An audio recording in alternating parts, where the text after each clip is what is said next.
Um, okay. Good morning, everybody.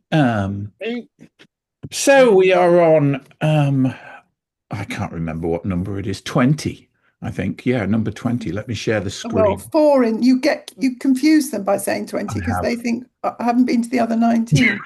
This is four in this series. I've been Right. done. I've only been to three. Yeah. So we're in number four of I think it's number four of Five. composition.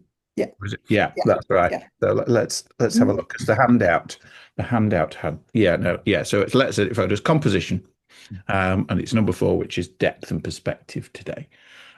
So the handout is there, as normal, various bits and pieces in there to kind of talk about different things around depth and perspective. I'll add the Zoom notes to the end of it, and then put that up on the Notion page. And then you can download that if it's of interest. And that will be the final chapter in volume 2 of Edit with Joe, which will be out sometime before Christmas. So if you like those in book form, then that will be available.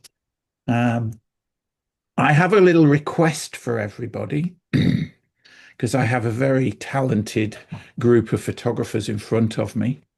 I'm finishing off a book that I've been working on for about 2 years on creating panels.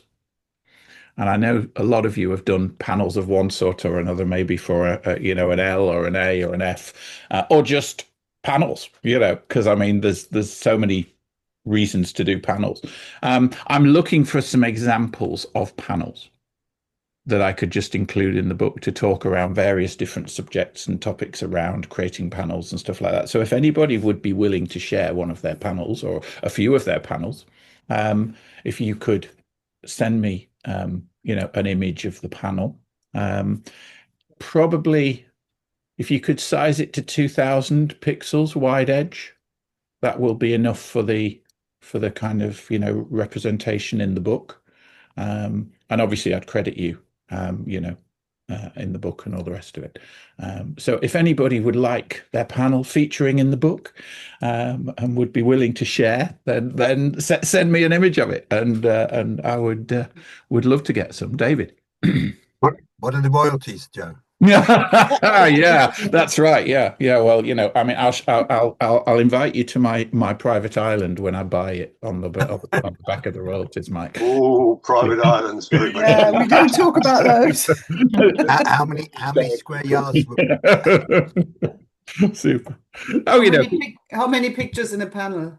There's no rules, Pia. I mean, if you do an L, it's 10. If you do an A, it's 15. But I mean, you can do a panel you can do a diptych or a triptych, 2 or 3. You can do 20. It's, there's no rules for panels. It's presenting your images in a way that offers you another way of sharing more images, if you like.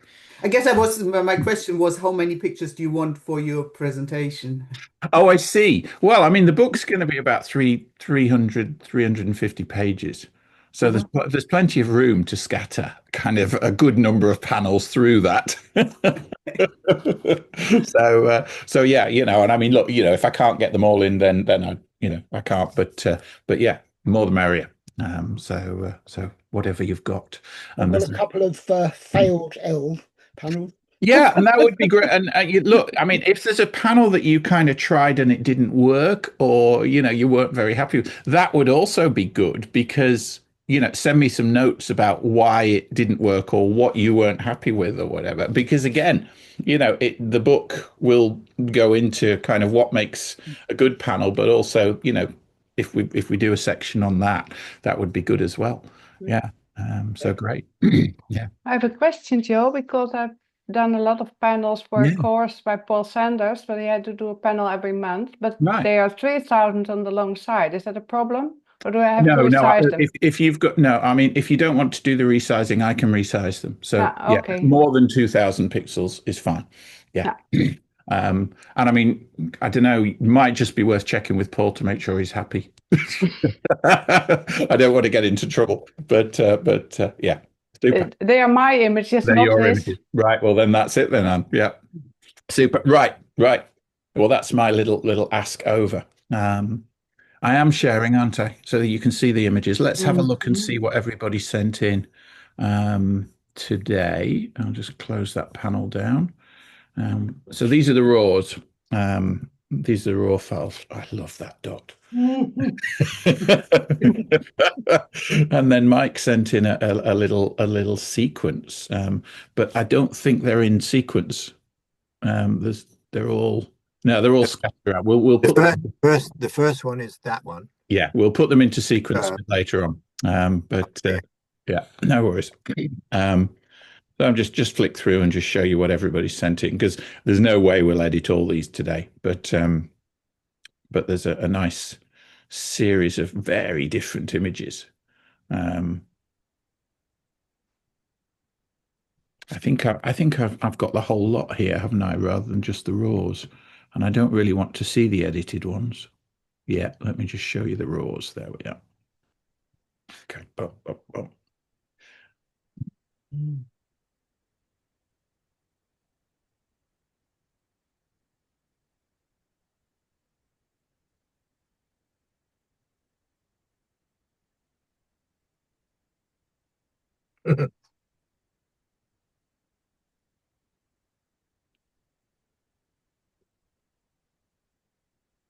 And I mean, it's a very eclectic mix, isn't it? Because this is a very kind of wide set of possibilities, composition wise and stuff. So there we are. Lovely.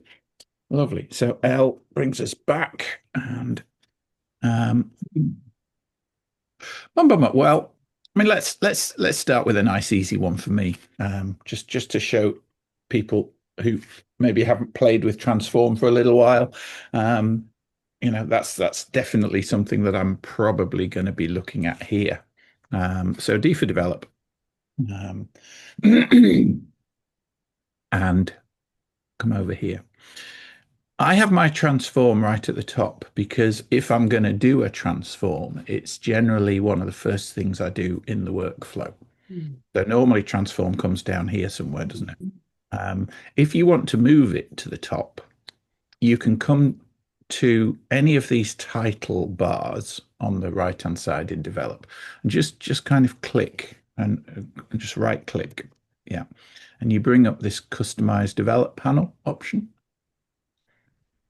And when you do that, the set of panels comes up here, and you can see that you've got the little hamburger icons.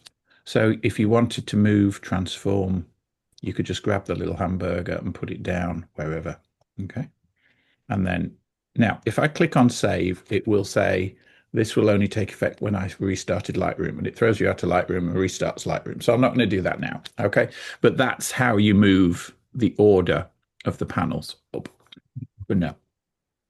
And if there are panels that you never go into, let's say you never use calibration, and it's just kind of taking up screen space, you can untick it.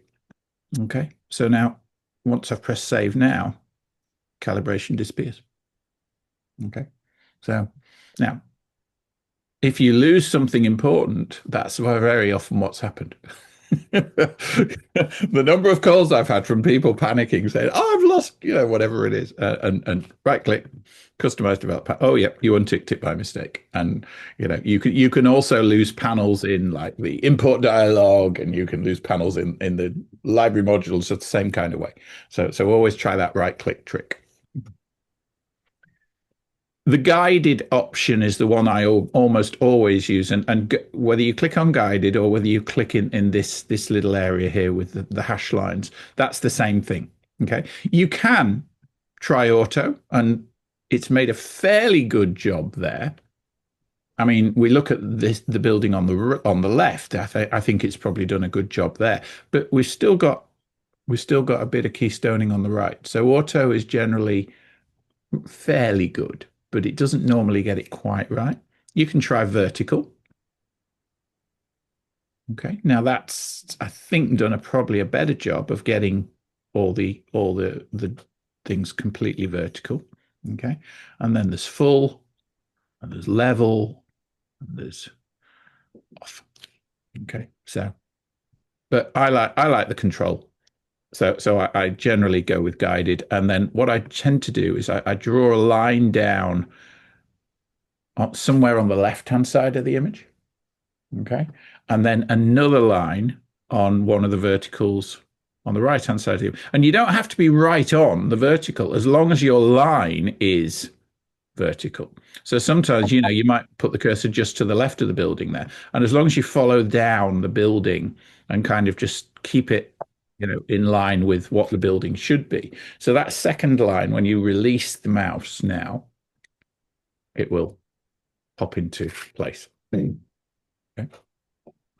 If you've got a clear horizontal line that should be horizontal, and we don't really in this one, okay, but let's say that there was a fence at the bottom or something like that, you can also make a horizontal, okay, and then that will force that to be horizontal, and you can have two horizontal lines. So you've got two verticals and two horizontals. You don't have to use the two horizontals, okay.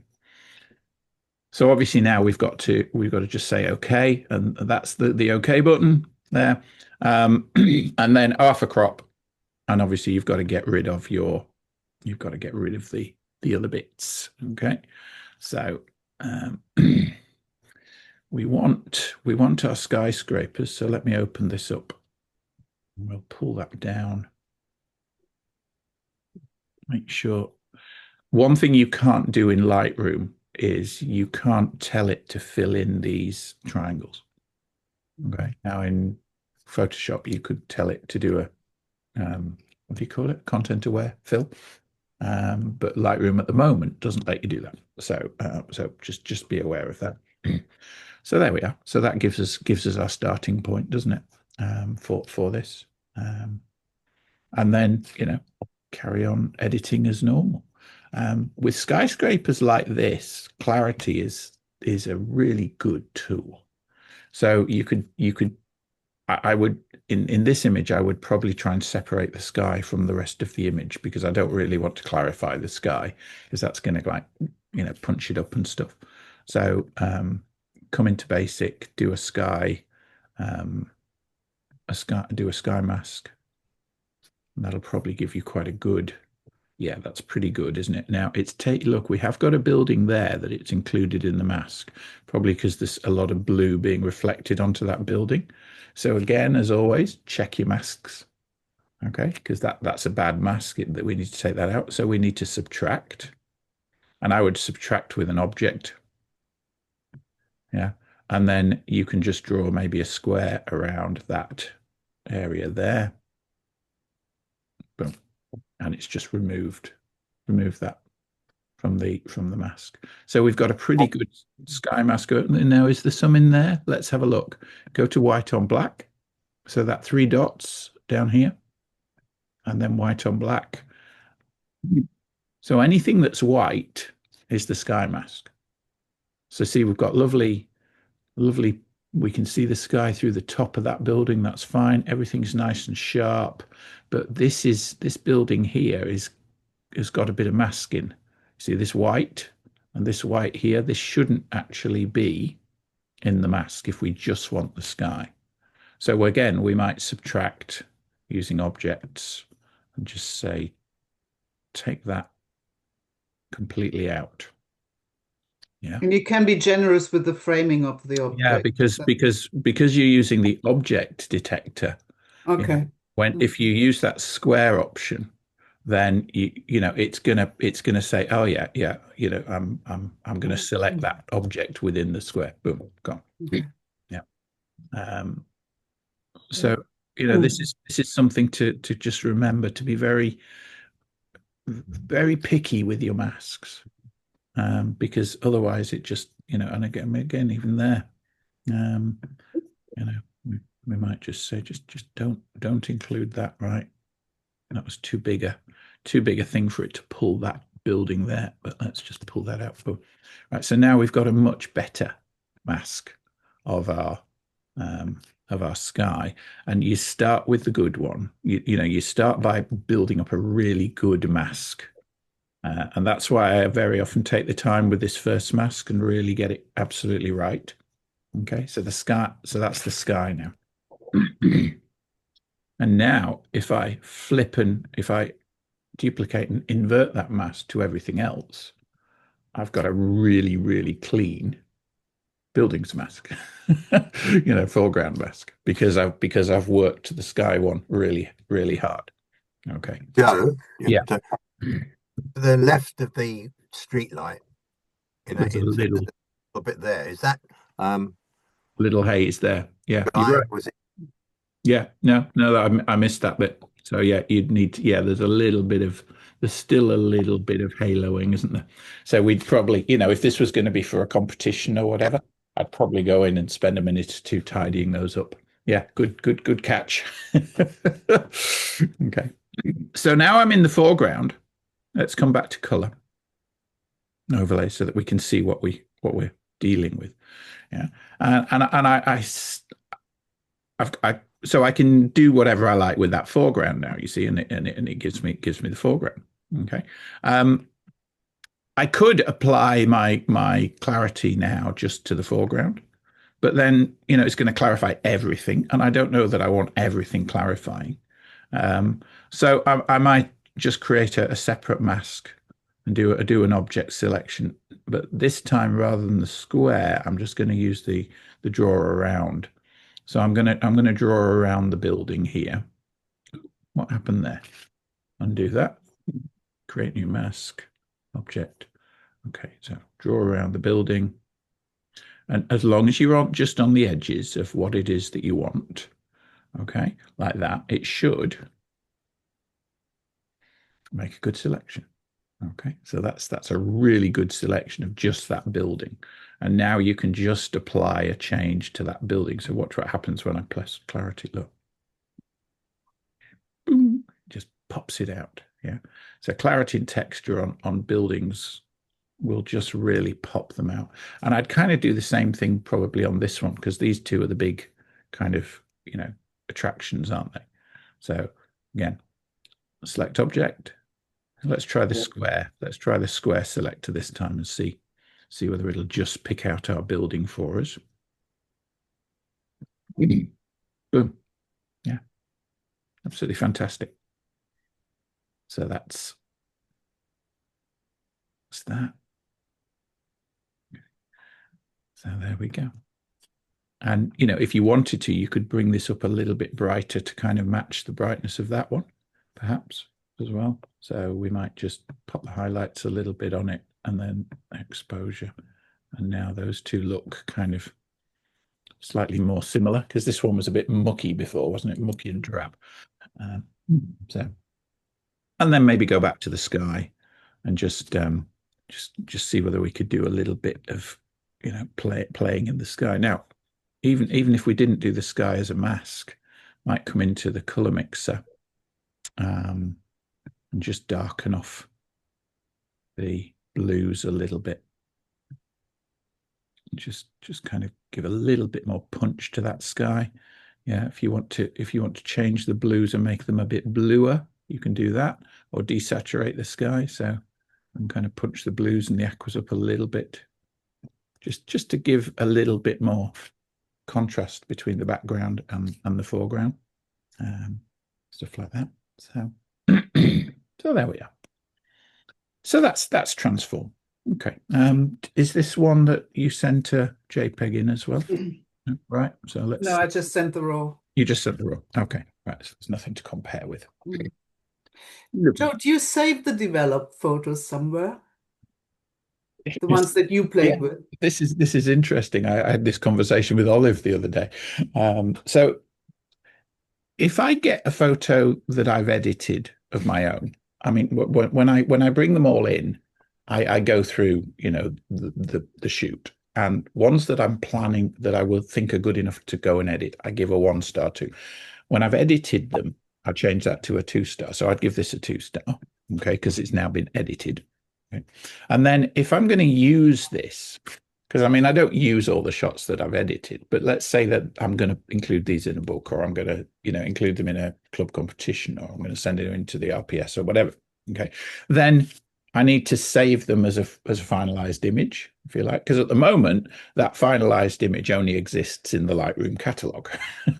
Okay, because there's the raw file, and then there's that set of instructions of all the things I've just done sitting in the Lightroom catalog. But this image doesn't exist anywhere outside of that right now.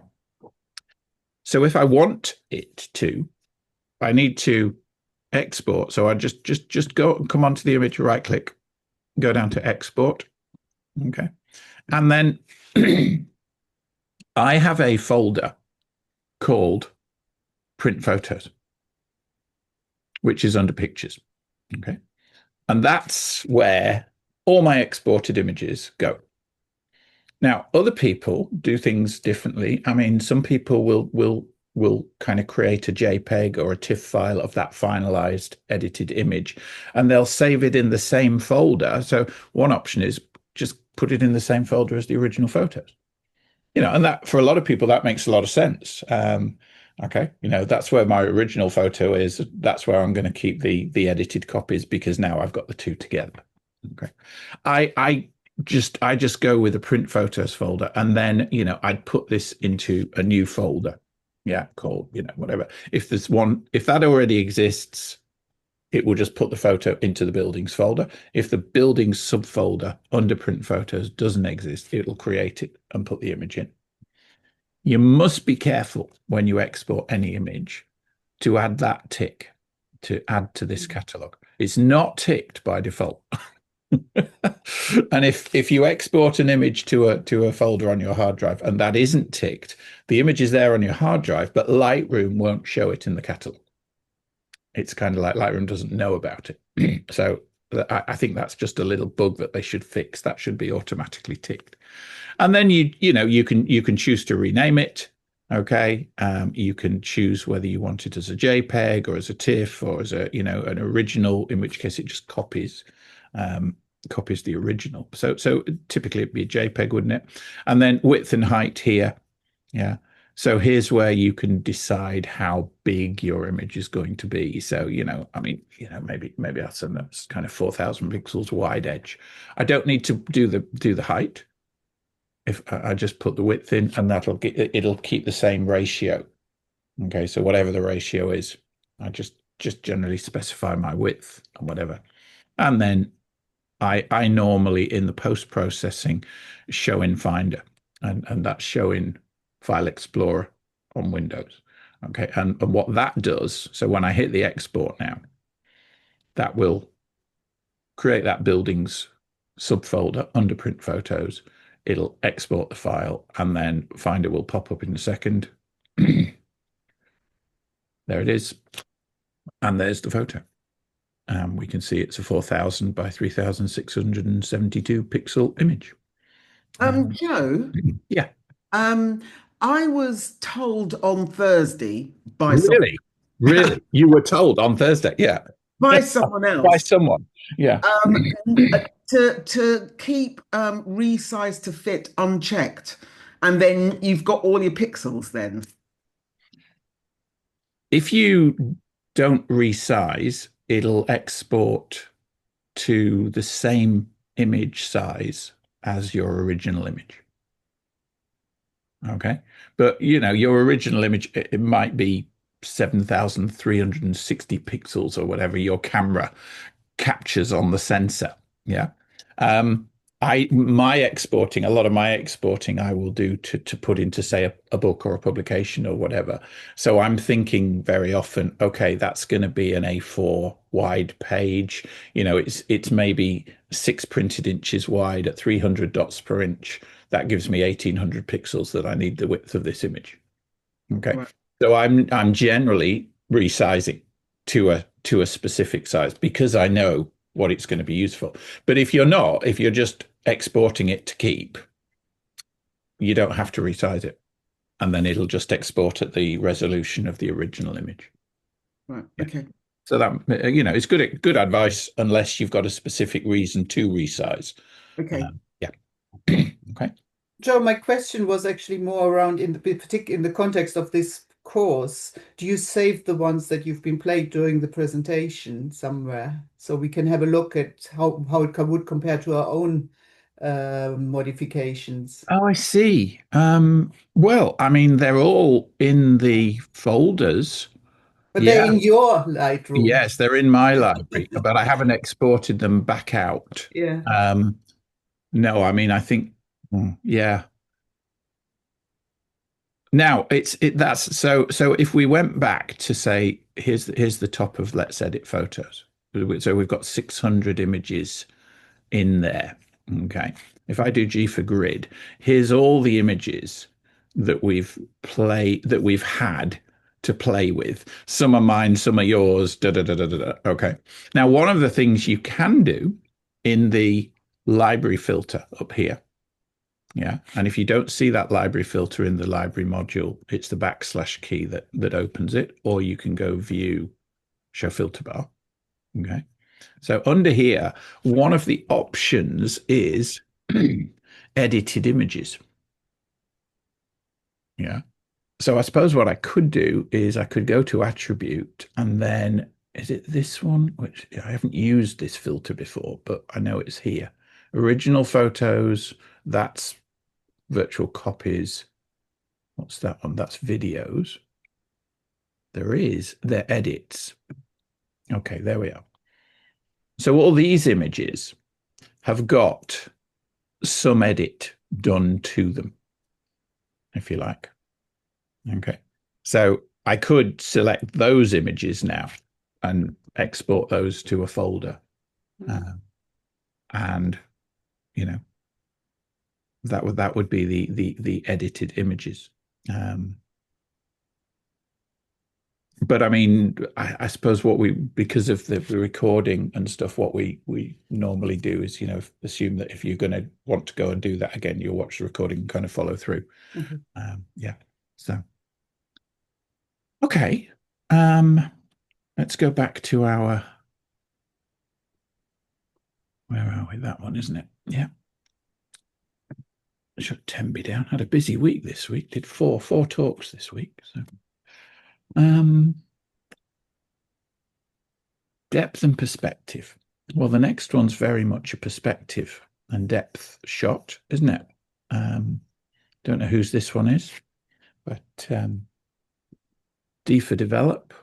Mine, I'm afraid. Oh, Peter. Yeah, but it's a great example of a super leading lines converging point taking us to the thirds intersection. I mean, if we put the overlay up, half a crop. Yeah, there's the overlay. Okay, so I mean, you'd probably classically want to put this. I think we'll go 16 by 9 because it's a nice kind of panoramic image, isn't it? Yeah, and then see whether we can get, even just at 16 by 9, just losing that top little bit there. The houses are pretty much now bang on the that thirds point there. We've got the lines taking us into the shot. Little bit of sea. The sea is, I think, pretty much level. Not quite. There we are. I'll level up the sea. So I'd kind of start with that. Do the crop first because you're throwing away pixels. Okay. And then set the white point. Quickest way to set the white balance?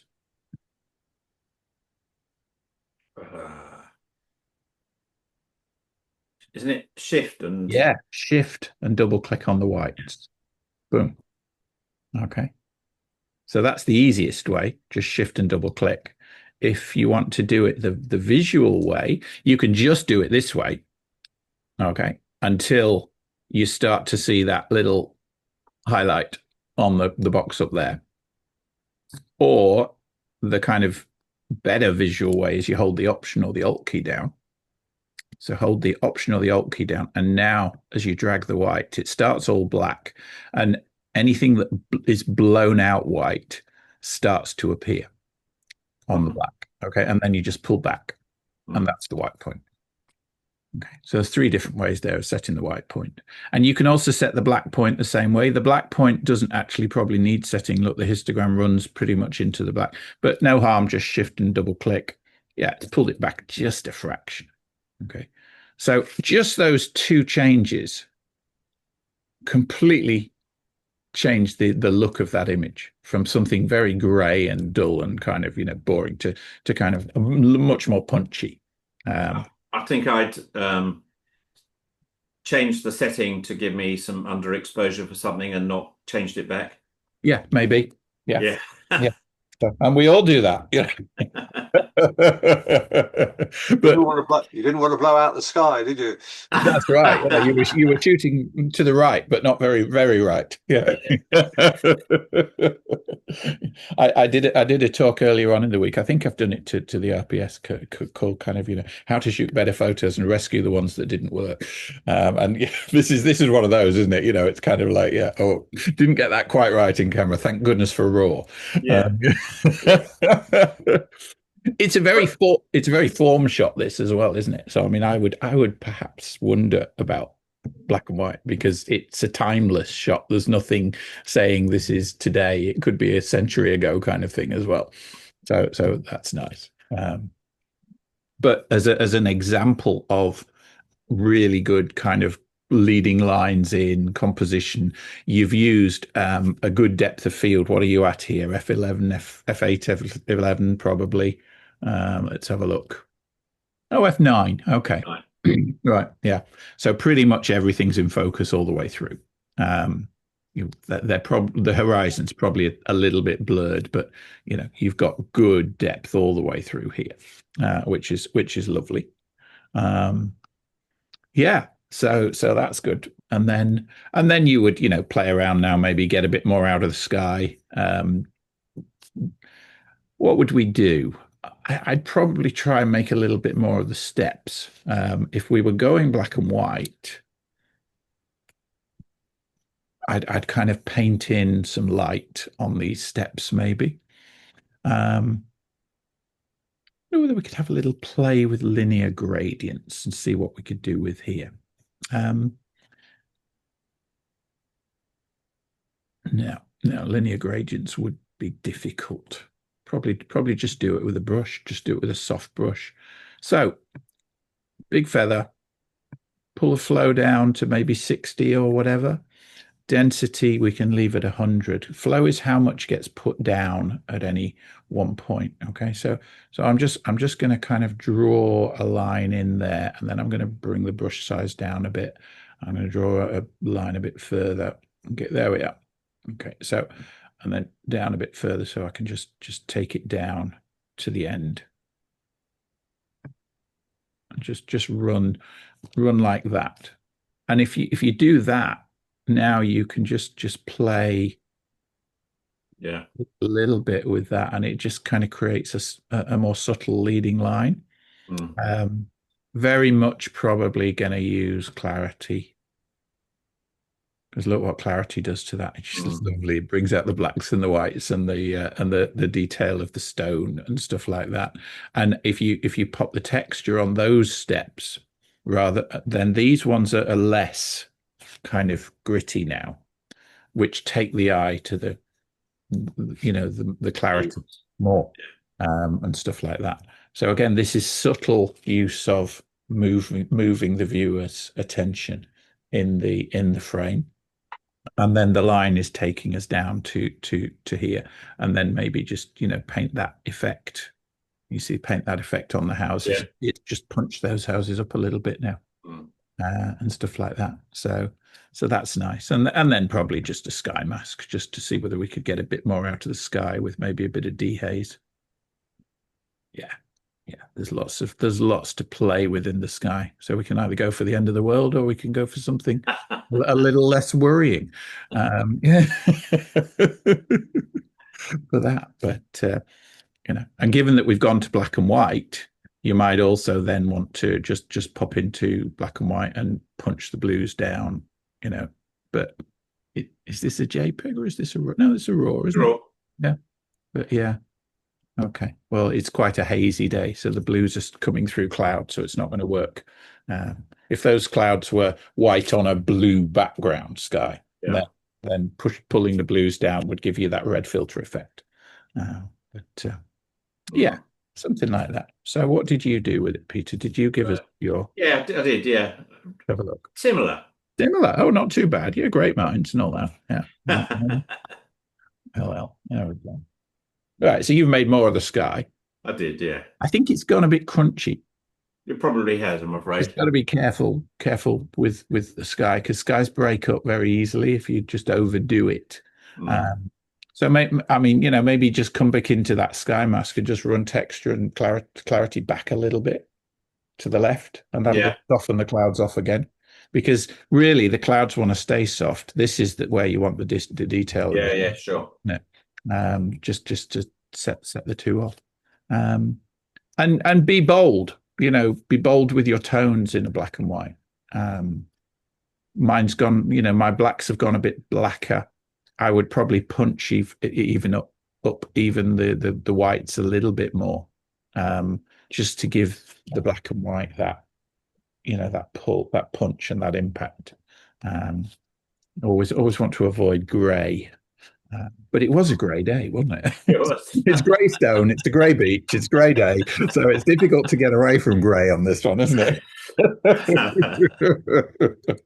Yeah. Super. Thank you for sending it in. Lovely. Okay, let's see what else we've got. I've got a Dot, talk about this wonderful dog. Unfortunately, this is not my picture, but I thought it was a great example of perspective. This apparently, is the Dutch. Is she Dutch or? She is, yeah. Apparently, she took this. The dog was standing on some glass. Apparently, she took it underneath with a wide-angle lens. I just think it's a fantastic photograph. Yeah, and I spotted it, and I mean, I know her work, so I thought, let's include it, let's show everybody, just in case they're not aware of Elke's work. But she does a lot of this, looking up at dogs and kind of getting the amazing expression. But isn't it fantastic? Fabulous, isn't it? Yeah, it really caught my eye, this one. Yeah, and the color and everything, and the clarity and sharpness of the dog, and whatever, just wonderful. I just thought it was worth sharing. Yeah, thank you. That was a super share. So that's lovely.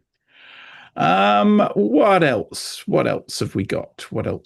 That's it. Sorry, Joe, could we just go back to the dog a second? So I turned to mute last thing. I want to know how she orchestrated the clouds. I think that might have been a replacement sky. Three on each side. It's I wonder whether it is a real sky or whether she just dropped it in. I think I went to a talk of hers, and she did say she dropped it in on this one. Right.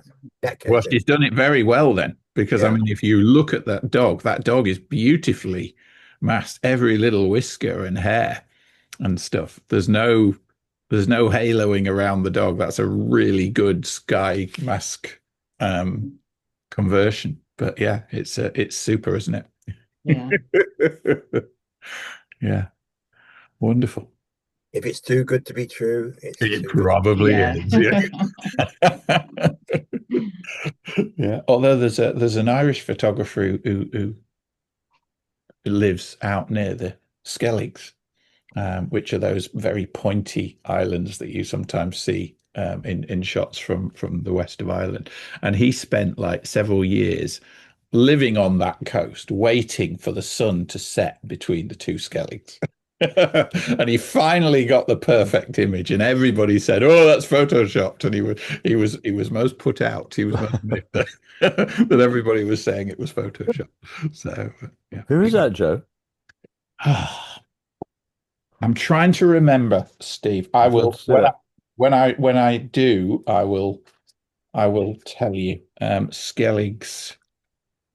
He's in Ballinascollig, so he's just off the where he lives. Yeah. I mean, he's only a few miles from you. Yeah. Well, I must have seen his images then come up on.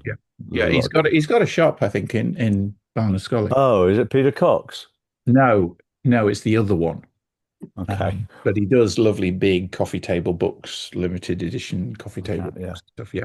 So okay. It'll come to me. When it does, I'll let you know. Thanks. This one caught my eye. Whose is this? This is lovely. I mean, just as a form. Oh, it's mine. Sorry. Jan, yeah, wonderful. Wait now. Where's this one, Jan? Iceland. Iceland. Oh my goodness! Right. The concert hall. Yeah. In Reykjavik. In Reykjavik. Right. Yeah. Yeah. I mean, lovely detail shot. You know, it's almost abstract, isn't it? And I think the thing that I really like about this is you've included the street light. I think that's a mistake. Well, I don't think it is, Jan. I think it actually makes the shot because I mean, otherwise it's one of those regular geometrical building shots. Yeah.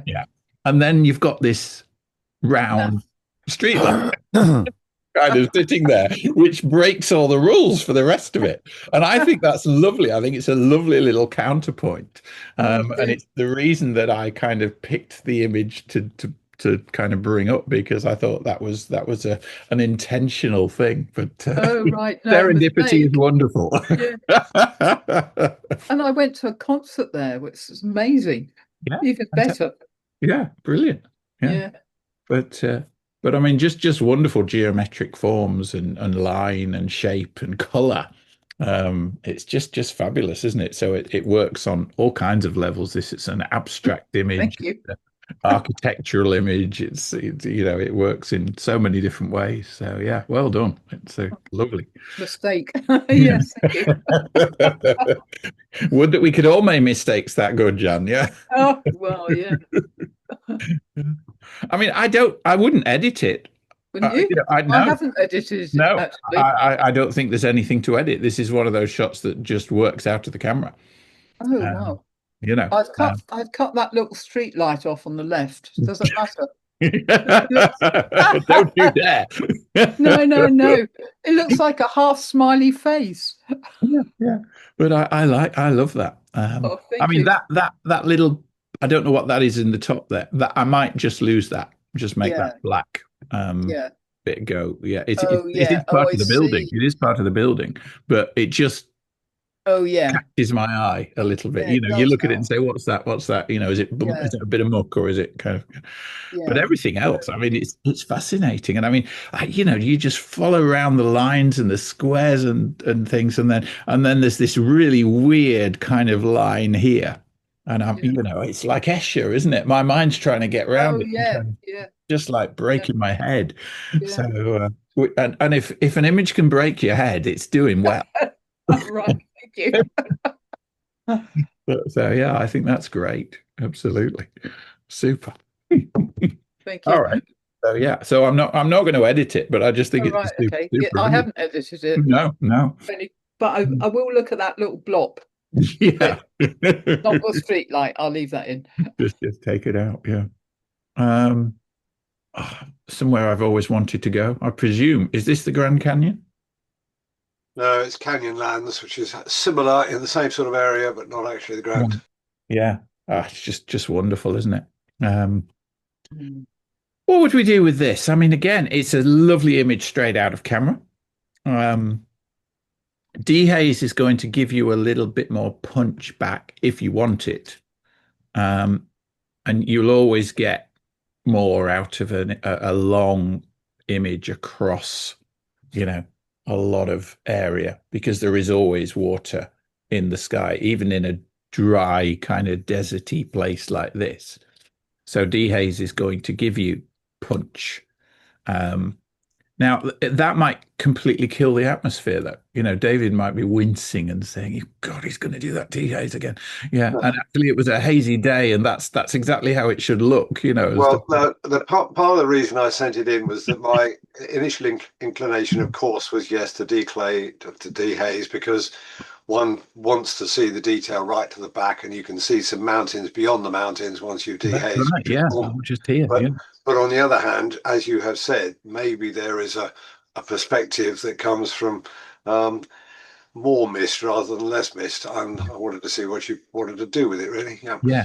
I think what I would probably do here is I would kind of I'd hedge my bets a bit. So I would use a linear gradient, and I would come up from the bottom. I'm going to hold the shift key down while I do to keep it horizontal. Okay. And I don't want to dehaze the back wall, but I do want to dehaze the front. Okay.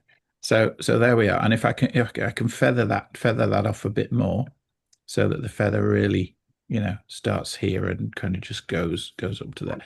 So now anything we do is going to only affect that first bottom 2/3 of the image. Yeah. So now we could dehaze. And that will clarify and give us more punch in the foreground, but still give us that lovely soft look. And you can now move that around and see what it does. So there's dehaze and there's not, being applied, further up. So you can kind of bring that down to where it works. So now you've got a little bit more going on, I think, in terms of clarity and not non-clarity and stuff. So O for overlay, H for the lines, O for overlay, yeah. And so that's that. Not going to change the crop because, well, we can't go 16:9 because we'd lose the sky and those far mountains, and that's part of the story. It's got, it's got the width includes this. Now you could say, well, if we went 10:8, we could kind of just get a vertical of maybe, no, that's 16:10. 10:8, nice and thick. Yeah. And you could make more of just the valleys going through, but I think the original crop is better.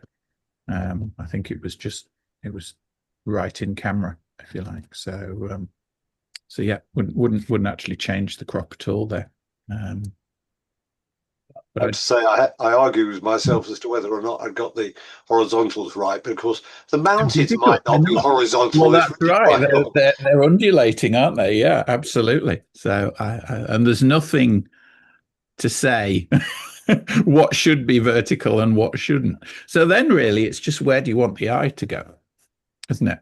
And maybe this lovely butt here might be a thing to just pull out a little bit more. So then, how do we bring this up a little bit more? So maybe a radial filter on it, just to bring this out a little bit more.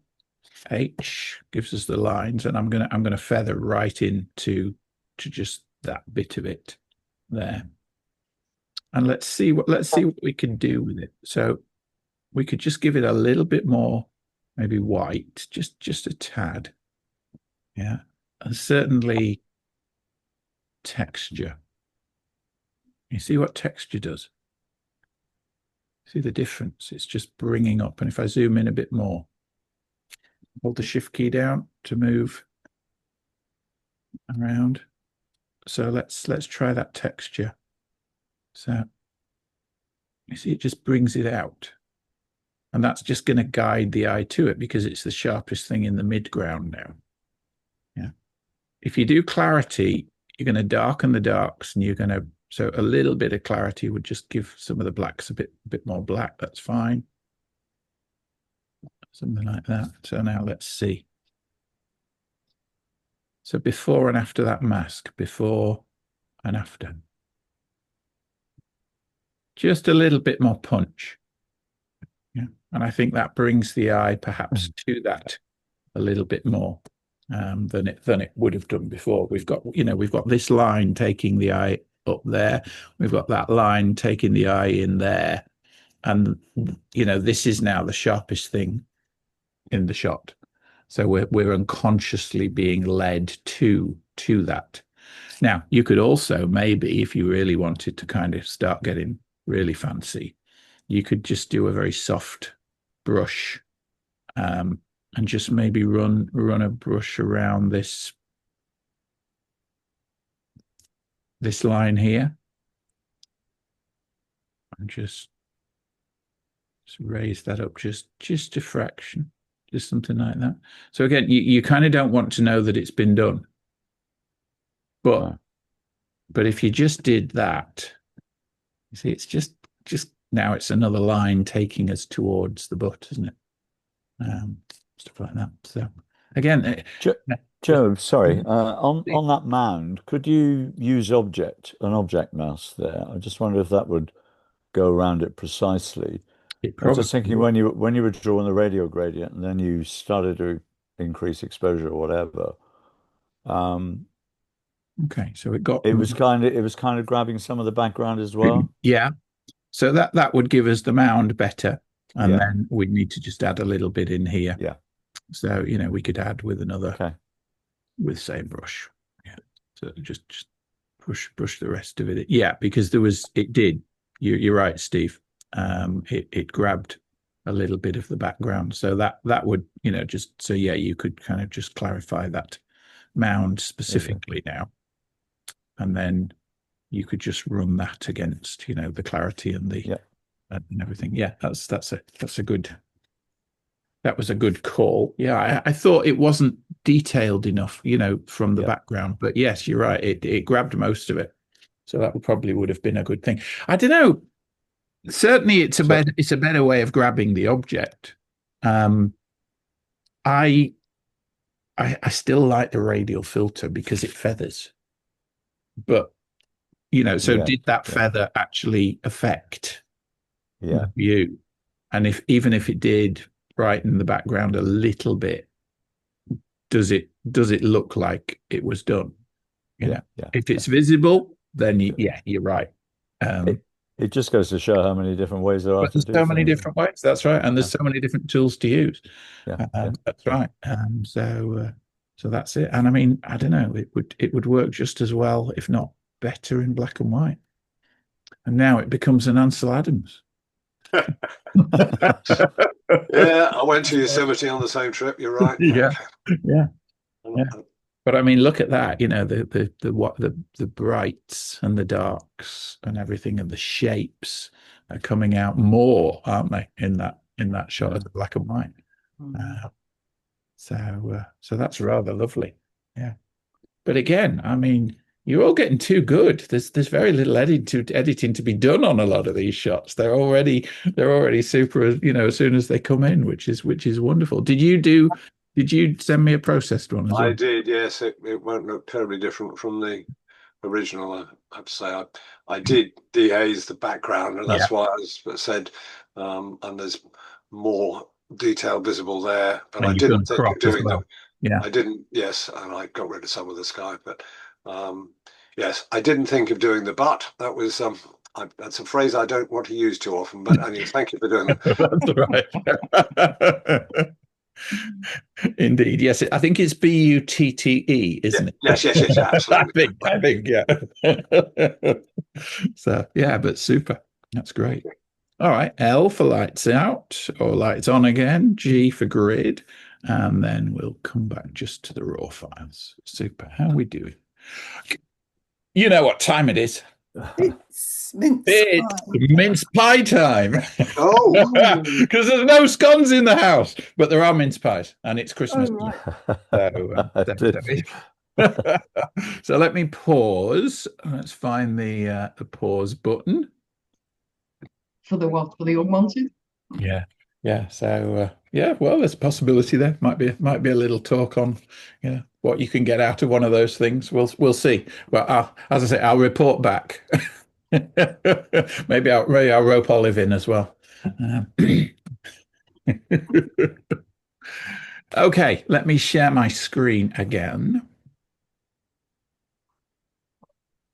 I rather like this. I rather like this one. This just kind of popped out at me when I was going through them all. So let's just see. D for develop.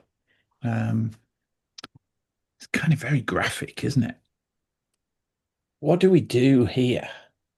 Do we leave him as a shadowy figure, or do we reveal him? Yeah, there's lots of different possibilities for this story, aren't there? I think one thing I would probably do is right at the bottom, those two little uplighters and this one, they're kind of drawing my eye a little bit. So I think I'd probably lose those. Now, do I lose them by cropping? Because you could do that. You could let's just do something like that. You could do that, and now we've got, we've got that reflection on the reflection line, and it just gets rid of those. Or if we wanted that dark area as a bottom to the image, almost like a matte, we could just lose those with with an erase or whatever. I don't know. I'm gonna go boringly symmetrical and use the crop. Okay. Yeah. I love those two people in the window. Yeah. They're adding to it, aren't they? They're the 1, 2, 3. Yeah, they're rather good. And I'm looking at these. I was just doing the V there for black and white, but actually there's a nice pop of color, isn't there? Well, the whole thing looks black and white apart from them. Yeah, apart from those two. So so I think we'll keep it in color, even though I was accused of photoshopping them into color. Yeah, well, I mean, we can certainly. So he's got this blue is it shirt on or whatever. Yeah. Now, one thing you can do, is you can saturate that up a bit more, maybe. So I mean, just pop a little radial gradient over him, and let's just see whether we can just pop that color even more. Yeah, so you can just warm, just kind of really get it to pop out. And then if we move across to her, can we do the same? Is there a bit of red? Is there a bit of red? Yeah, in her midriff. Okay. You see, I don't see the red. No. But just kind of saturate that up a bit more. Just to pop them a little bit more. Yeah. Yeah. Yeah, and they do. Now that is bugging me. I think we're going to have to do. Let's come out of mask. I don't agree with the popping, by the way. Okay. Personally, it detracts from the man. Okay. All right. Yeah. But I'm going to leave him.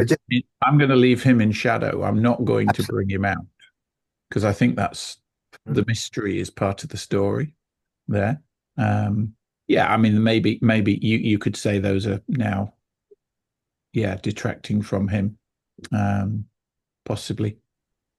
That bit is doing my head in though. we got to get rid of that. So what's the best way of doing that? Probably just to remove. Let's just do a remove on that.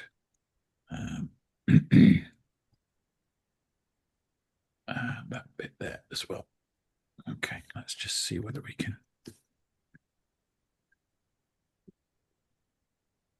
Yeah, that's better, isn't it? And that bit there, I don't know. Can I just lose that as well? It's reflected out at the bottom now. Oh, it is, isn't it? Yeah. Okay. All right. Well, then there we are. I'll do that.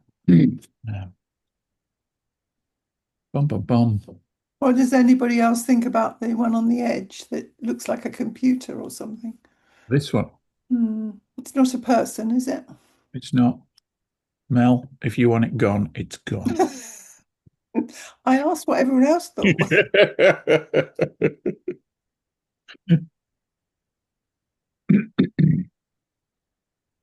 No, it's better with it. You want it?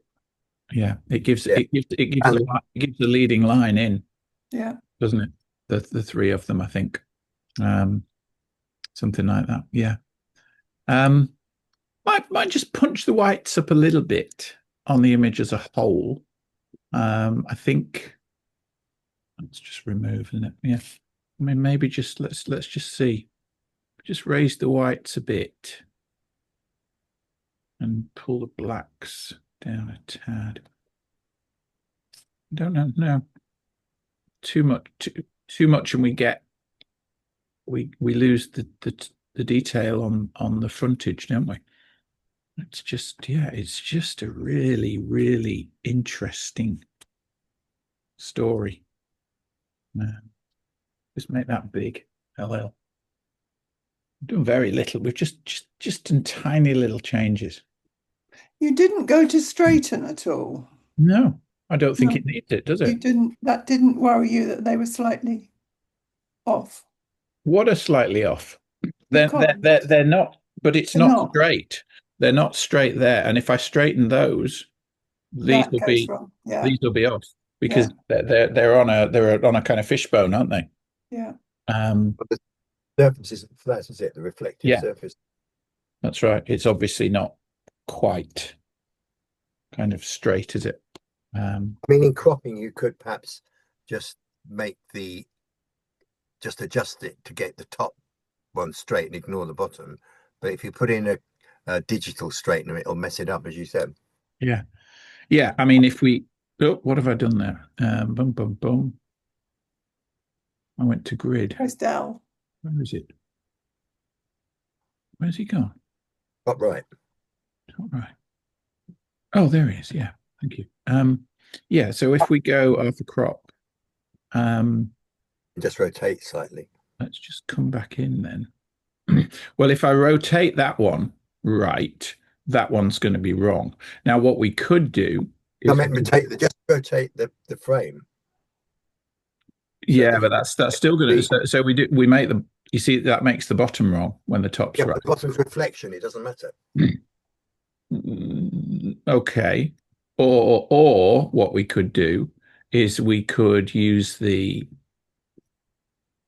tool here and we make that right, and we make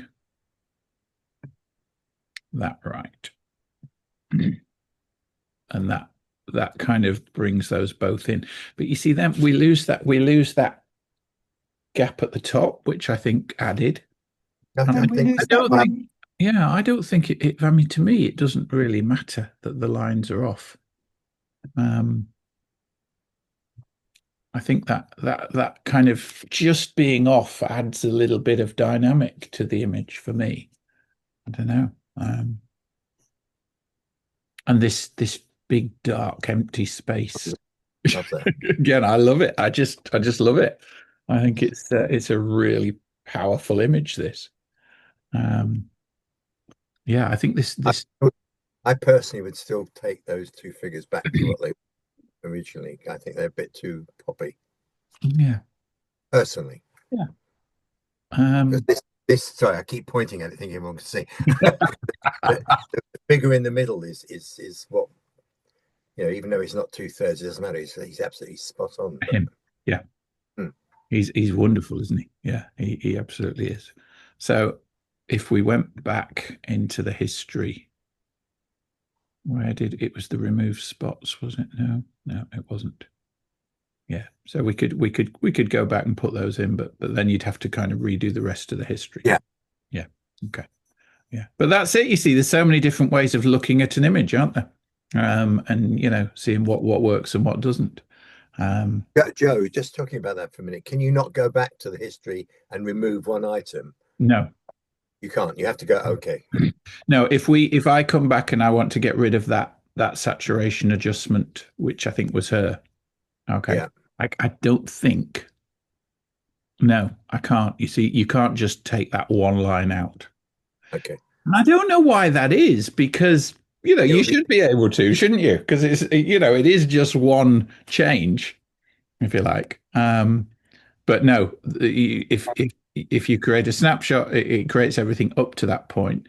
But if I come to that point and I now make any further change, it removes everything above. Okay. Yeah. I presumed that was the case. Yeah. So, yeah. Whereabouts? Sorry, I don't know whose picture this is. Well, what is that reflective? Yeah, is it a seat or a? Because it's my picture. Yeah. Yeah, and it was taken in the city of London in this this sort of, I suppose, I don't know, it's a sort of building complex. Yeah. And you walk in and there's this sort of, you can actually look down to the next floor down through this thing. Yeah. So it's a sort of, I suppose it's a big sort of glass topped construction to, you can look down at, you know, the floor below. The floor below, and you used it as a reflector. Yeah. As a mirror. It's a cracking shot. I really like it, Olive. It's beautiful. Thank you. Wonderful eye, Olive. I mean, just to see it.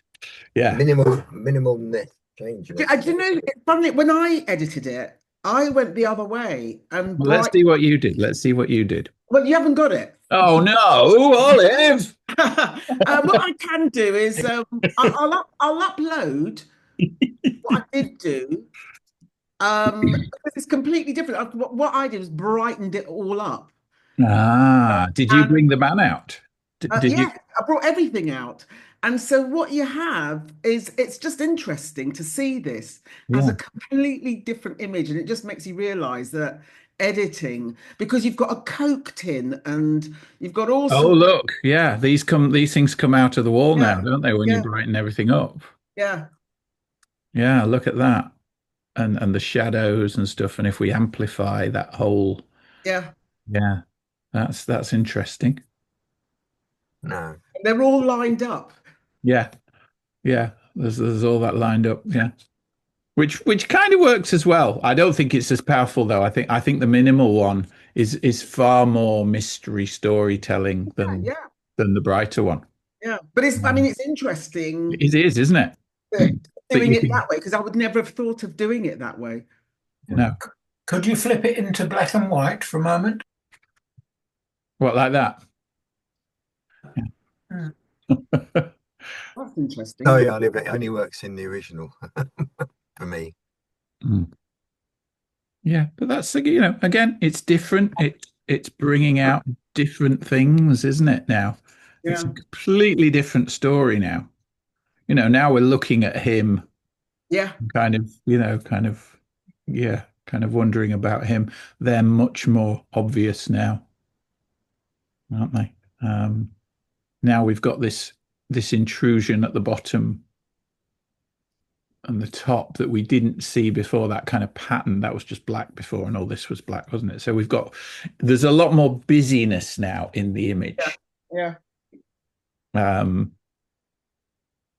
I think that was what I liked about the previous edit, was it was all, you have to make the story. Yeah. If you like. Whereas here you're giving the viewer everything, if you like. Yeah. But brilliant. Yeah. You know, what a wonderful image that you can take it so far two different ways and get so much difference out of it and stuff. Yeah. Lovely. Thank you, Olive. Pleasure. Now, is there anybody that we haven't edited their image for a good while? Who's put stuff in today? Mike, which ones are yours? Mine are the 4 black and whites of the street scene. Oh yes. Okay. Right. So those. This was I was standing at a BART station, and I just saw this small group. Actually, one seems to be there twice. I don't know why.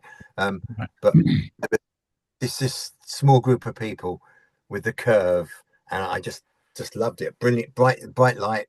And then I suddenly realized the girl in the top of that was walking down the road. Yeah.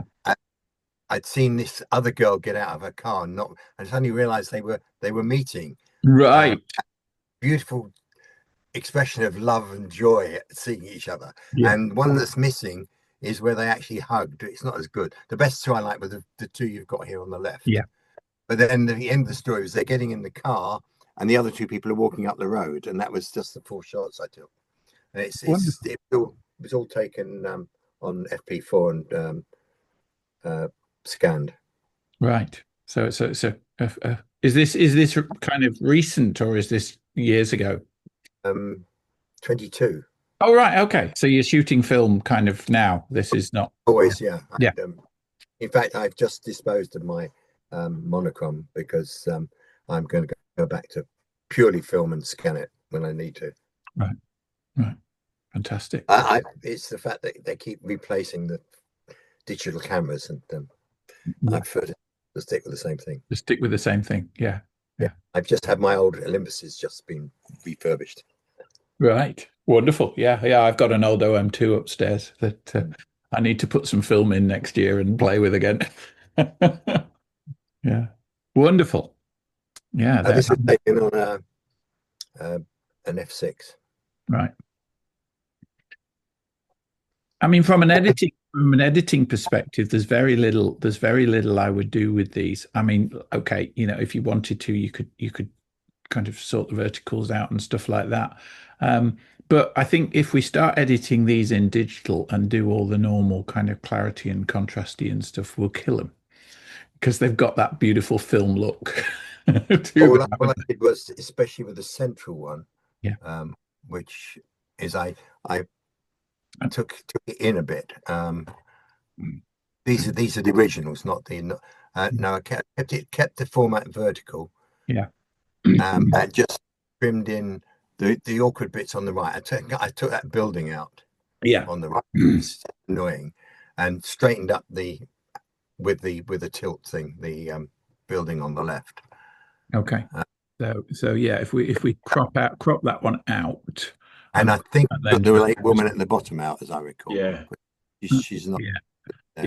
You might go maybe 10 by 8 would do that for you, wouldn't it?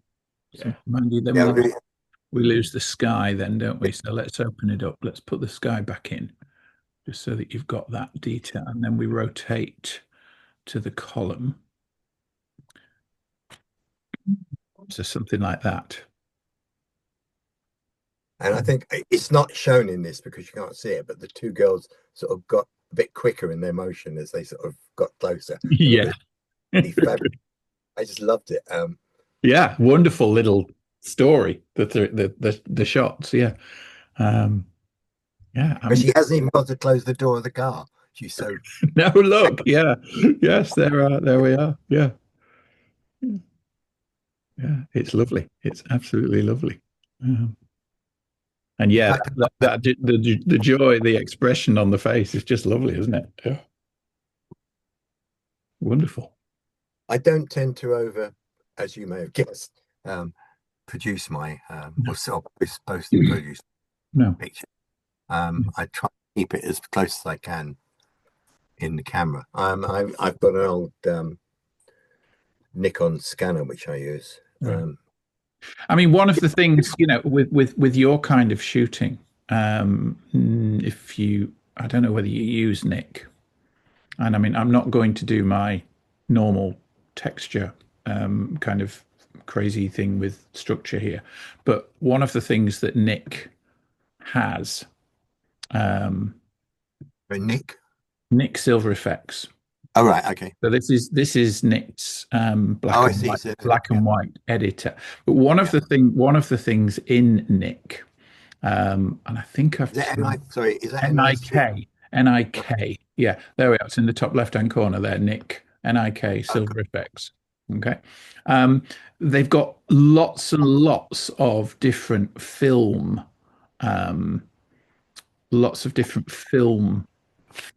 kind of simulations.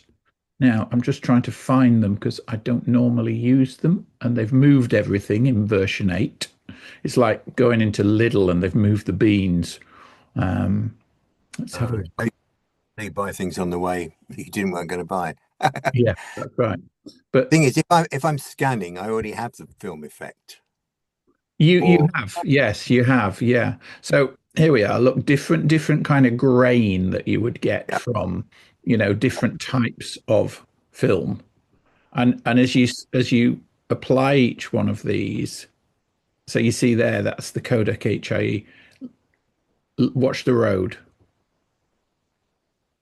You see, we're getting much more grain on that one. So it just gives you a look. So you see. Let's turn it all on. Right. So let's do that again. So there's the grain. Okay. And now we'll see the image changing subtly.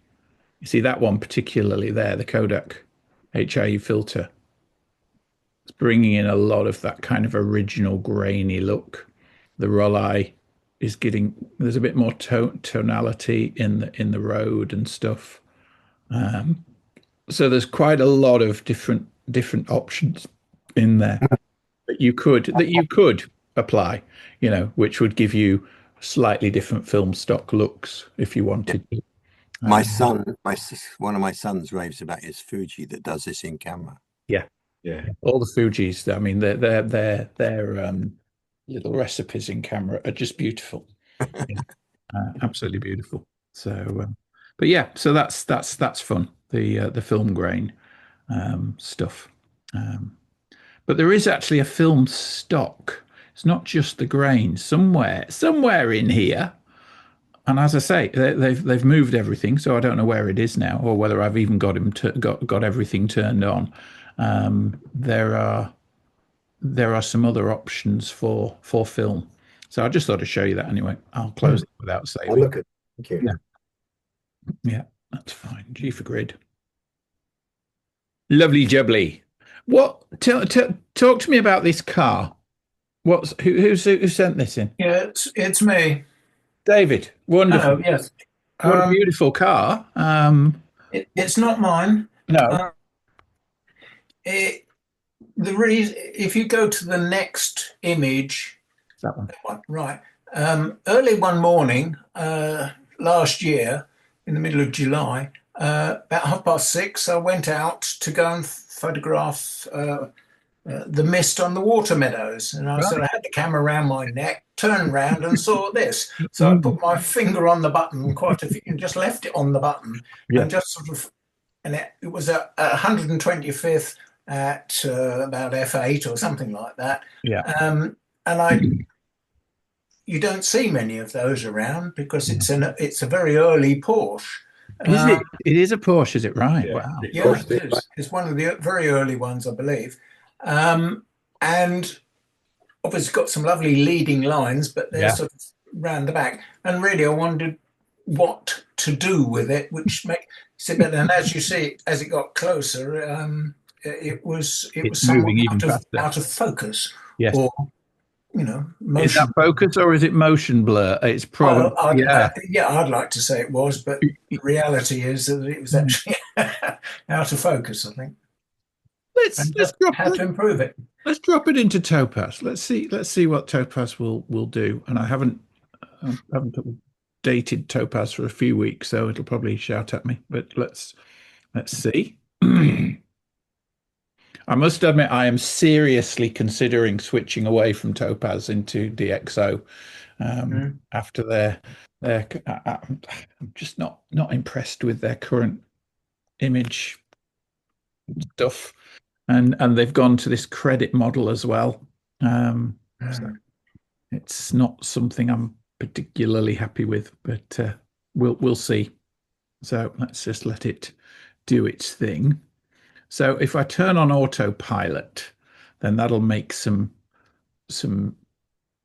options. So it's just saying upscale it. Was it a small image? Right. So what have we got? We've got before and after. So it's giving us a lot more detail.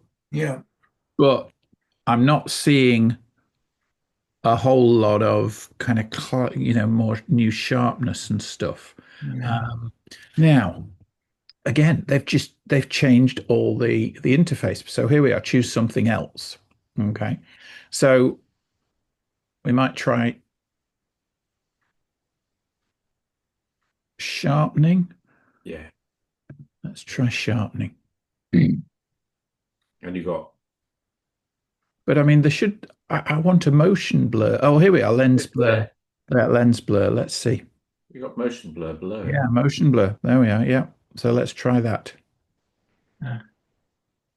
So that's motion blur. That's lens blur. Natural. Now, so motion blur is doing a little bit of it, but now let's try the strength.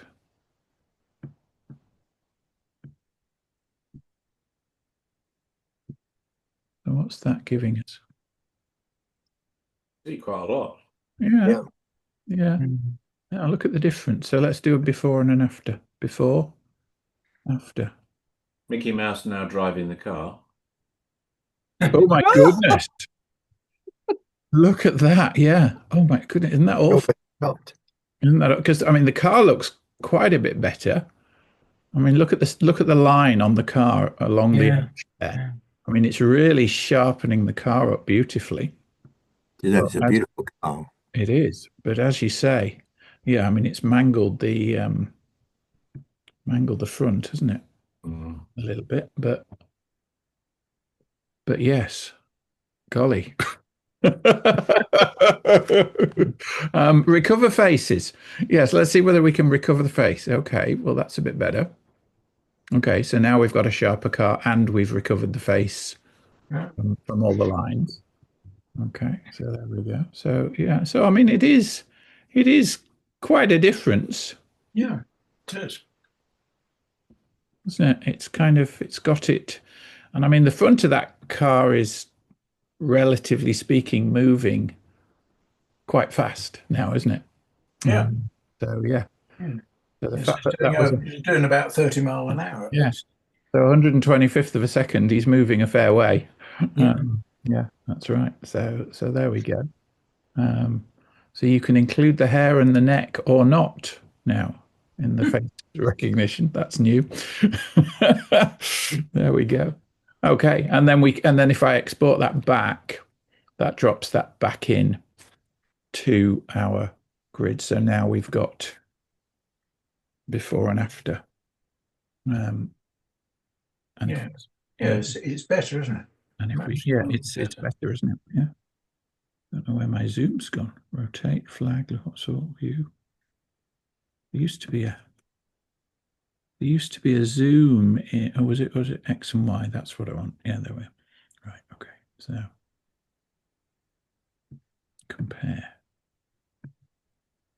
Bring that one down. It's about right. Yeah. So that's yeah, it upscaled it as well. That's why it's not comparing the two properly. But yeah, I mean, there's quite a difference, isn't there? Yeah. Between that and that. So yeah, maybe we don't write Topaz off completely yet, but it is. Yeah, I'm not happy with. They just seem to have gone backwards with the new photo studio. It's not intuitive. So. Bum, bum, bum. Anybody else hasn't had an image edited for a little while? Ken, which one are yours? Where are Ken's? I'm looking for Ken. Right, that one. So these three are Ken's. Okay. Lovely. Which one would you like me to edit, Ken? Which one would you like me to play with? You're muted. You'd have to unmute.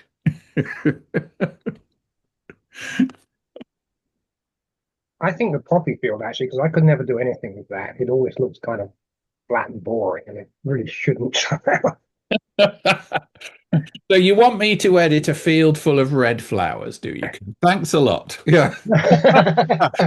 Well, I couldn't make anything of it, so I was hoping you might give me somebody who can't see red. Yeah. Okay. Right. Oh, sorry. Well, try a different one then. Oh no. We'll go with this now. You've set me a challenge now. I wonder whether we can do something with. Maybe we can do more with the sky and have a blue-red kind of thing going on. I mean, red, white, and blue with the clouds even would be rather nice, wouldn't it? I'm thinking a vertical crop would probably be better because then we get more accentuation of the layers. So let's see. Now, if we do that, we want some of the blue sky. So let's try that. Let's see what that gives us. Let's go down to color mixer and see whether we can make, is the blue, is this, it's not. Oh yeah. Okay. Right. So we can darken that. See whether we can get the blue a bit more.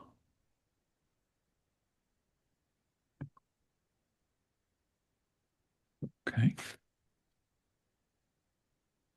It looks like it's breaking up a little bit, isn't it? Is this a no, it is a CR3. All right, so we might need to just denoise as well then.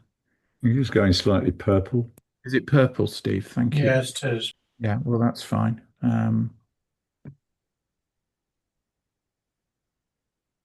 Maybe we can tweak that in the temperature and tint. So, oh, that's perfect, isn't it? I know it's not. I know it's not. So say when. When? Okay. All right. But yeah, gone from that to that, so that's not bad, is it? Let's see what else then.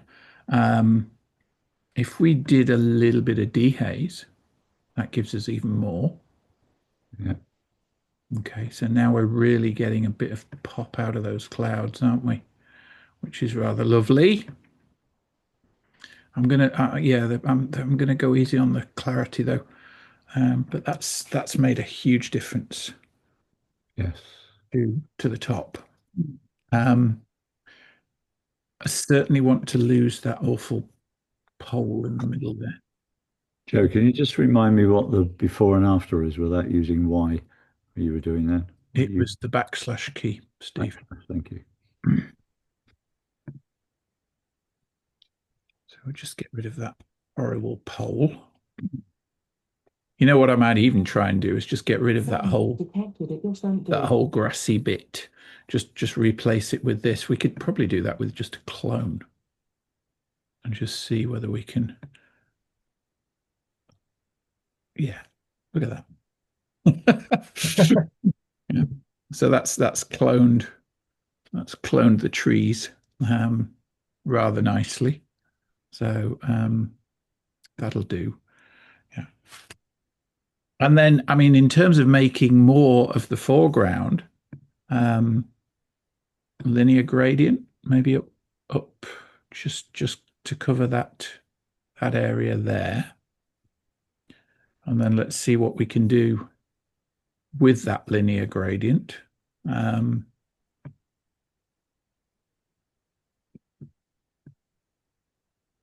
can maybe go too far on this. And then I don't know. I mean, you know, in terms of the red and stuff, we'd pop the reds a bit more if you wanted to, stuff like that. But something like that.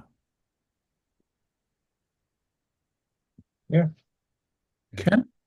Yeah, that's yeah, that's fine. That's good. That's interesting. It's actually kind of what I tried to do, but I didn't do the vertical crop. Okay, let's see what you. I took some of the foreground out, so there wasn't so much green in the foreground. Did you send yours in? I did, sir. Oh, good. Well, then let's. Oh, yeah. Okay. And. Well. Yeah. But yeah, I could have done the sky more. Yeah. And I got rid of all the telegraph poles like you did. Yeah, you got rid of the telegraph pole. That's right. And then you've cropped out kind of that because there's an empty patch there, isn't there? Yes.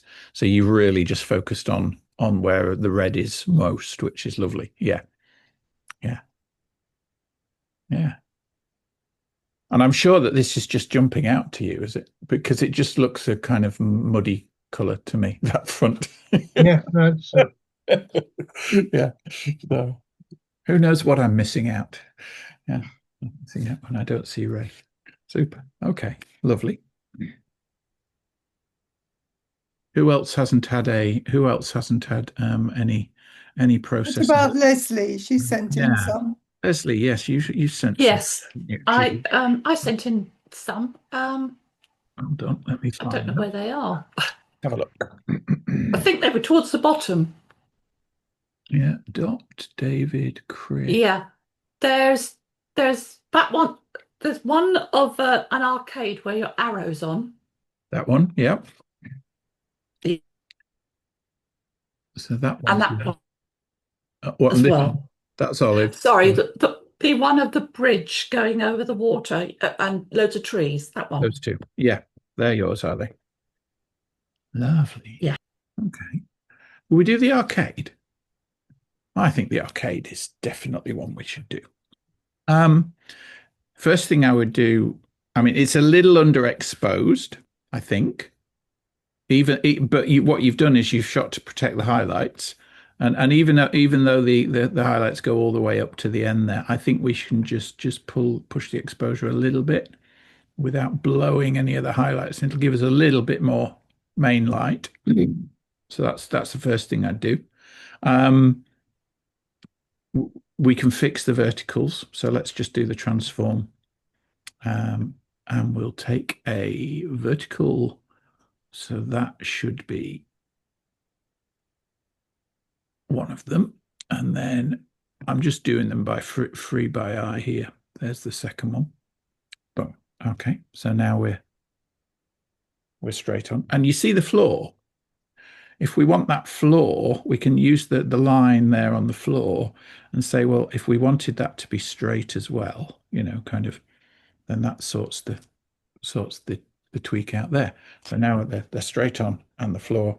And if you wanted a second one of those, you could do the same thing, although that's odd because it's going round a bit. But there we are. Okay, so there's using 4. Clarity is going to give us a nice bit of pop on this particular image because it's all midtones. You know, most of the tones in this image are midtones, and clarity is always going to work really, really well on midtones. It'll whiten the whites, it'll darken the blacks a little bit. So you can push the clarity a good bit up and then just raise the shadows to get the detail back out of the Christmas tree and the Royal Arcade sign and stuff like that. And texture will just give you all the micro detail. So that's rather nice. And then, I don't know, you might want to just pop the trees a little bit. Let's do an object selection, see whether it'll pick that tree up. Or those 2 trees. See whether it's clever enough. Oh, look at that. It's ridiculous, isn't it? How good it is. I mean, maybe just give those a little bit, pop the whites on them. Yeah, just brings them out that little bit more, doesn't it? Something like that. And then it's kind of, what do you want to do? Do you want to play with a little bit of kind of walk the viewer through with a brush, you know, soft brush, and kind of, you know, walk the viewer around there. Just raise that up a little bit, whatever. Give that slightly brighter run through. You could do the same thing with with that lovely wall there. Maybe just darken it and give it a bit more detail, stuff like that. Yeah, just bring it out that little bit more.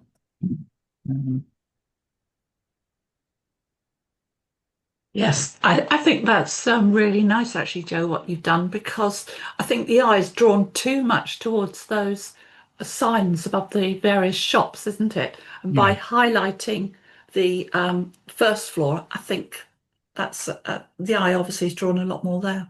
Yeah, and I mean that's lovely, isn't it? I mean that lovely old stonework for me is the draw.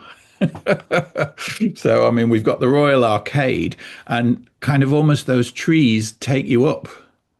Yes, that's right. To the second floor, don't they? So yeah, that's it. Did you send in your version of that? Oh, I didn't. I just sent the rules, I'm afraid. Well, that's fine. That's fine. Yeah, that's absolutely fine. Super. All right. Can you tell us, Leslie, where it is, please? Yes, it's Worthing.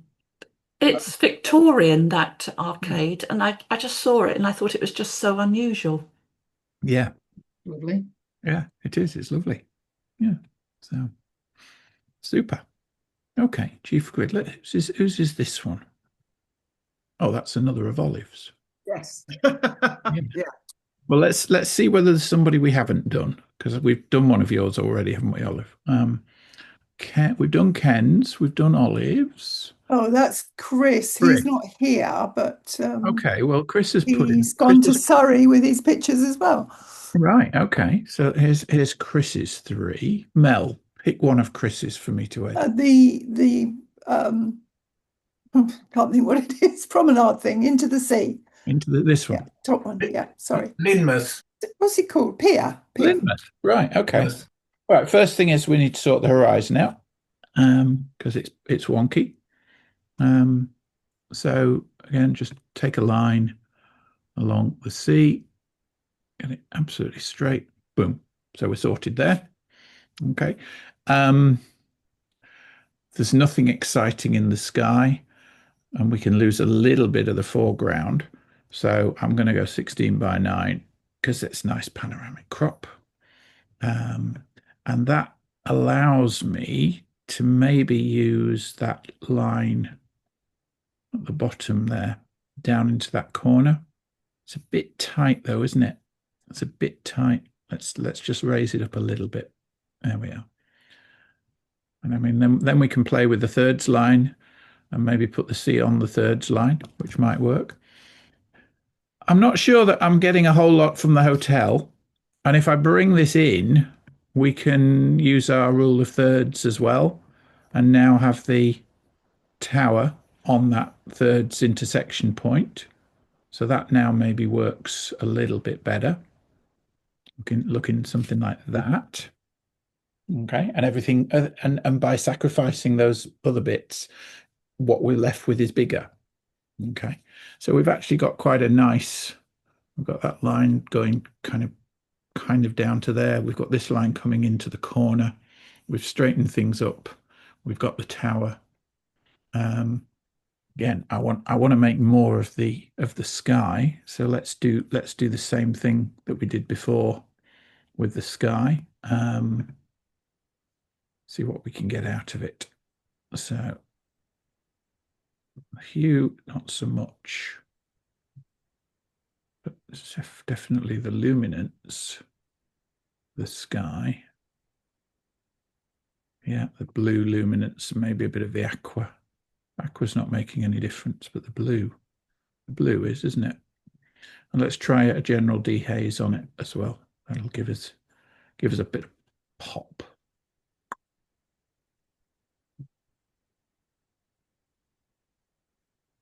Is it the right color?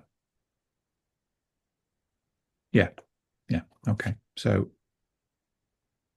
straight away, we've kind of amplified the sky. And then what do we do? Do we make more of the curve, perhaps? This is very dark and heavy, so maybe let's just raise the shadows. Let's see. That'll probably just, yeah, look, we can get lots of much more detail back just using the shadows thing there. That's nice. And then, yeah, let's just do a brush.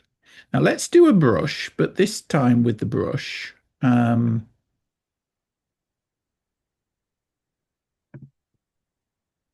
want to auto mask it. And I'm just going to do a big brush to see whether we can just get it to just pick up the pier. So, overlay. So there's the overlay. Oh, my flow's down, isn't it? There we are. So flow. And what do I want to do? I'm just gonna whack the exposure up so that I can see where I'm brushing.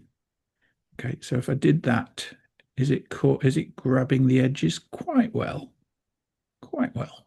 A little bit of bleed because my brush is too big, but you see, I can just pull up the stonework. That's really all I'm trying to pull up.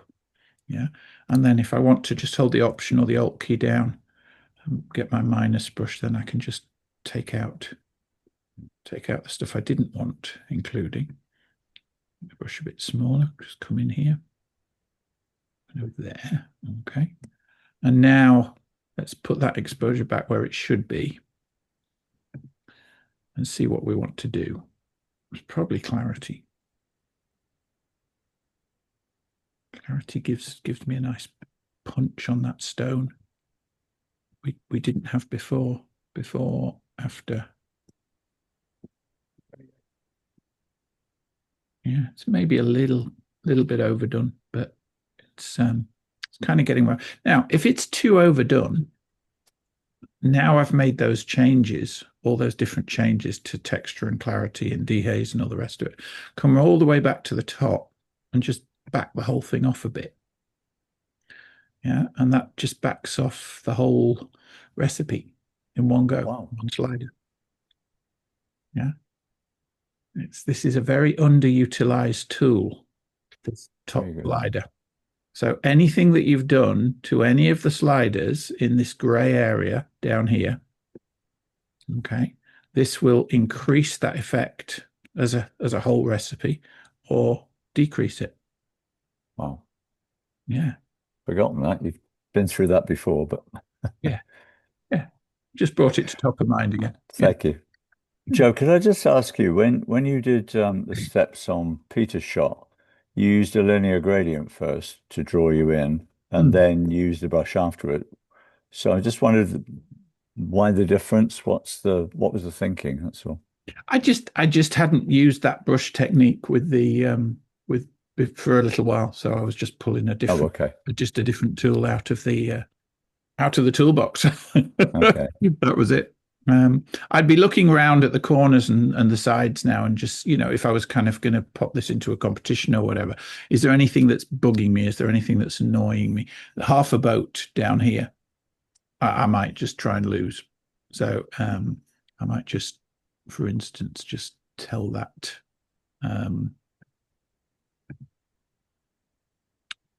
to remove that boat there. Where's my brush? Got a reflection as well, Joe, isn't it? I don't. Oh, yeah, there is as well, isn't there? Yeah. So let's just. Hey, can you lose that? And it's supposed to be better at reflections now, removing things like that. But see whether it'll just fill that in and get rid.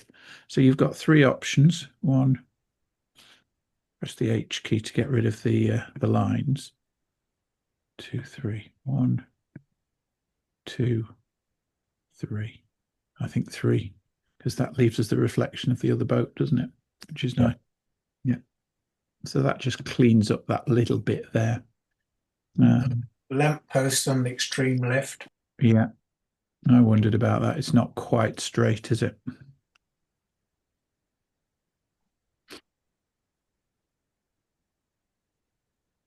One, 2, 3. It's either 2 or 3, isn't it? Yeah. Maybe 2. Yeah. There. Now, do we want to just bring out that side of the? I mean, we could get a bit more detail out of that side of the tower if we wanted to. Just raise it up, bit of clarity or whatever.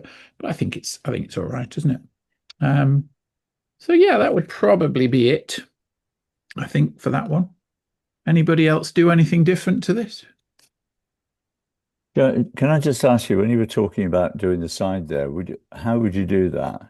This side of here? Yeah. Right, well, let's zoom in and do it then. It's what we're here for, Steve. So let's do that. So let's mask it with an object to start with. Because I think if we use object, it'll probably. So I just want to mask that side of the building. Very good. I'm not sure about that bit there. Subtract that bit. Yeah, there we are. Okay, so that's that side of the building now. Yeah. So now I can raise the shadows on that side and get a bit more out of it. Okay. Yeah, and I can probably just clarify texture. Right, and then look, the texture. You're just getting all the stonework, all the brickwork. Yeah. Yeah. And whites will also give you that. So before that let's Z out. So before the mask, after the mask. Yeah. It's still in shadow, but you've got more out of it. Yeah, yeah. More detail out of it. Very good. Thank you. So that's what I would do there. So we started with that. And ended kind of with that. So again, it's just increasing the contrast. And don't forget, raw files will very often lack that punch. Now, if you were out and you took the same shot with your phone, it would look much better on the phone than your fantastic, expensive SLR or mirrorless camera. But the mirrorless camera is shooting raw, so we have to come in and do that editing and stuff like that. But, yeah. Now, what would a judge pick up if you presented that? Probably that boat there would be picked up as having probably blown highlights. So again, just be careful with that. Just check that kind of thing, particularly where you've got white. So if we came over again there, I'd probably do an object mask. Run it over the boat. And then just pull the highlights down. See? And by pulling the highlights down, you've got all that detail back, and it's not now white, kind of white over white. It's so the detail, the difference there on that one. Yeah. It's kind of bright, and then you're just taking it down, and you're not going to get hammered. There's another point there. So that's that. Okay. I think that brings us up to pretty much 12 o'clock, doesn't it? What a super set. Thank you, everybody, for sending all those in today. Very good. Wonderful. Mel, what was our last session? Is Mel gone? No, she's there. No, I'm here. You're there. I'm thinking. Just one moment, Joe. Color and mood. Color and mood. Last one. Color and mood. Right. Lovely. Okay. Well, that's it. There's a challenging one for everybody. Yeah. Yeah. So, let's see what we can get in terms of color and emotion and mood and stuff like that to take us into Christmas. Lovely. I was going to say that this is the last for this year. Apart from the one that Joe's doing on the December the 12th. Have some of you booked for that one? 100 Ways AI Can Help Photographers. Yeah. Indeed. Hopefully that should be interesting. It's going to be a different talk, because we're not going to be looking at AI image generation in that. We're going to be looking at all the other stuff that AI can do to help you as a photographer. So things like creating shot lists, or I'm going to Amsterdam next week. Give me a walkabout tour for a photographer. That kind of thing, all that kind of stuff that I can help with. So that I wrote a little book of about 100 ways you could use AI for photography. So it's going to be using some of those ideas and just going through them. So a bit of fun. Is that going to be videoed? Everything we do in DI workshops is videoed. Yeah. If you got a better offer, you get the Notion document, and that's where we pop the recordings. So if you just register for everything, you'll get a recording for everything. Right, brilliant. And that's a freebie on the 12th. Yeah. And then our next workshop with Joe is on the 3rd, which is the Lightroom bundle, the Lightroom mobile. Oh golly, I'm going to have to do some work over Christmas. You are. You've got to use Boxing Day. So that's it. And then we're just getting some more talks in for Friday mornings with Joe. We've got one called Haven't Got a Notion, which is all about the Notion documents and how to use them yourself. Oh, wow. And learn more about that. That's 9th of January. We've got an affinity workshop making a simple zine All That's end 27th of, photographers. yeah, that's 27th of February. And Affinity has just changed. So it's now no longer kind of 3 separate tools. It's a single tool now. So that'll be the new Affinity, which is free. So that's, yeah, we'll just do a single create a zine, couple of hours doing that. Yeah, so that's the 27th of Feb. Are they up on Billetto yet, Mel? Not quite, no. Not quite. I only did it yesterday, Joe. Yeah, well, that's right. We only agreed the dates yesterday, so yeah. Yeah. I haven't got a Notion ready to go, but yeah. And then I'm in talks with Joe to do one on video. Yeah, turning images into videos, kind of, using all these new fancy AI tools and things like that, and that kind. And I'm going to line him up for a panels talk because he's writing a book. He might as well do the talk. Yeah, well, I've got a talk, but yeah, I'll update it with the new stuff from the book. And if you have got panels for me, do send them. I'd love some panels. Yeah, that would be great. So in the chat is the jot form that if some of you've already done it, which is really lovely. Thank you so much. It helps us. Yeah. Because we're always looking for new ideas. What you all want. Yeah, and I mean, if the stuff that's working or stuff that isn't, or if you're getting bored with things or whatever, you want more hands-on workshops, you want more kind of specific tool-based things or whatever. And I mean, if there are tools you want us to cover that we haven't covered previously, I mean, we've never looked at Luminar, we've never looked at On1, we've not done a lot on Affinity, little bit. I'm always up for going and playing with the tool and then kind of putting something together to show you how it all works. I'd love one on photo ephemeris. Oh, on TPE. Yeah. Oh, yeah. I've no idea how to use it, and I think it would be a godsend. Yeah, well, I could. You were describing the photographer who's trying to go with the Skelix, which I should be looking at next week. But lining that up, he probably could have done that with photo ephemeris. He probably could, yeah. Let's find him. Let's find Irish photographer. Can I just wish you all a happy Christmas? And I'm off to fit a water softener. So well, mate, happy Christmas. See you in the new year. Go and buy a tree instead.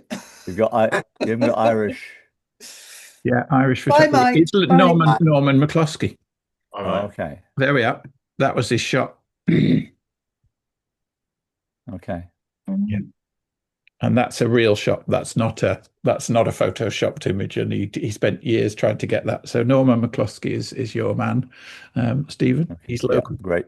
Yep. Sure. Have a look for him. I didn't know him. Yeah, he's good. He's good. He's released 3 or 4 books now. Okay. So yeah. Cool. Quick question.